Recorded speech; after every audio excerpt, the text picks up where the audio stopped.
Hey, Ben from the Hollywoods, how you doing? I was just watching some of the video astrologers, and one of those was a cheerful woman who talked about Mars entering Aries, and I thought to myself, my God, have I lost touch that far with the planets, Mars?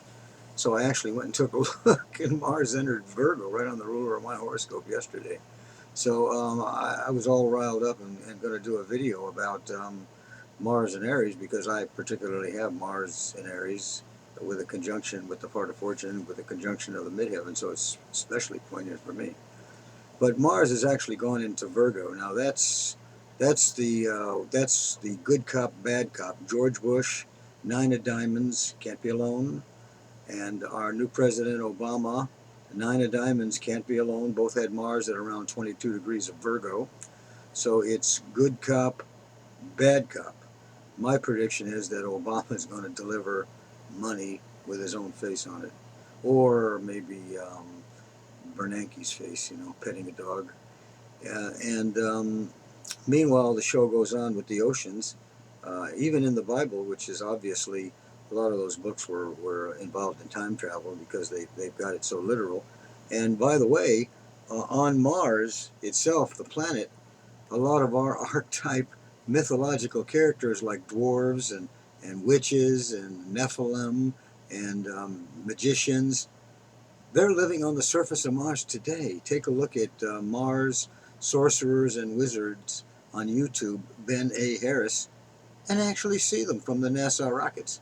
Once I take off that orange Cheeto dye and twist the contrast back so it's not all glaring, you can actually see, my God, people are living there, and they're living there out of a storybook.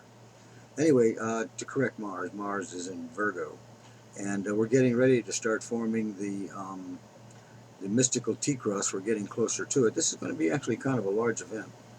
Um, it's Jupiter and Uranus are now conjunct in Aries. They will go back and forth again a couple of times, but the main configuration that's on a wide, which you might call a moving fan, where all the parts are in motion but keep on juggling the base um, midpoint of the energy, if you'd like to call it that. And it lets itself out around 3 degrees of Cancer. That's 2 degrees off a black hole, the very black hole that killed Farrah Fawcett. So at that time, really have to be careful of food. It's already out now that all those Nazi industrialists that they brought over here after the Second World War have been messing with the food to make the males start to seem impotent. I talked to a famous kid artist, 40 years old the other day, well known, who told me he has to take Viagra at 40 years old. And, and I started looking into it further and realized that impotence is a national disaster, and no one wants to talk about it. What male wants to talk about it? He can't get a hard on. I mean, come on. So, but the point is this: that something has happened to the food, and the further occurrence of that is the diabetes. Look at that. I mean, little kids are getting it. So they're messing with the food. The reality will come out because on that T cross, there's an exalted Saturn in the sign of Libra. And we saw what that represented in the Sabian symbols, which is a new beginning. Go back to some of my older astrological videos, and I get into it in detail what the symbology is. But right after that occurs, those early degrees of Cancer, and we get wise to the food and the genetic farming, crushing out the little guy and destroying his seed stock by letting all those genetically engineered seeds fly around.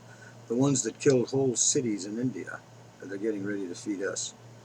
So, by the way, we got some food in one of those little small stores, like 99-cent store, a couple of potatoes, and ate them. Had to spit them out, genetically engineered food. Unbelievable. After the T cross is over, then we get the ultimate. The United States has its sun at 13 degrees Cancer with the moon in Aquarius. Accounts for our beautiful nature.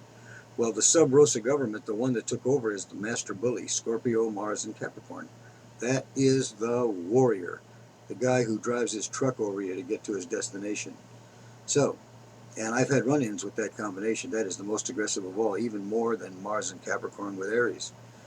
So, back to the point, Mars at 13 Capricorn will conjunct Pluto and go opposite 13 degrees of Cancer. So, Mars and Capricorn being the sub rosa government, that would indicate the sub rosa government would attack the homeland. And my guess is, with conjunction with Pluto, we'll find out it's coming through the food supply, and it's going to come some other way. It could very well be a computer attack. But being that the whole thing is balanced on the scales of Saturn and Libra, what will be dealt out will be a very fair equivalent to America. Now, a lot of people think America is the really bad guys, and boy, we're doing a lot of bad things, but it's not you and me. We're letting it happen. And some of the wonderful people in this country are the most finest people. They're buried and they get their mouth shut now. Now, this is really not a good state of affairs for a free country. So that will rectify itself on Christmas Day. Be tuned in for that one. That's the one you're really going to want to see. Okay, love you guys. I got to boogie on down now to play some golf.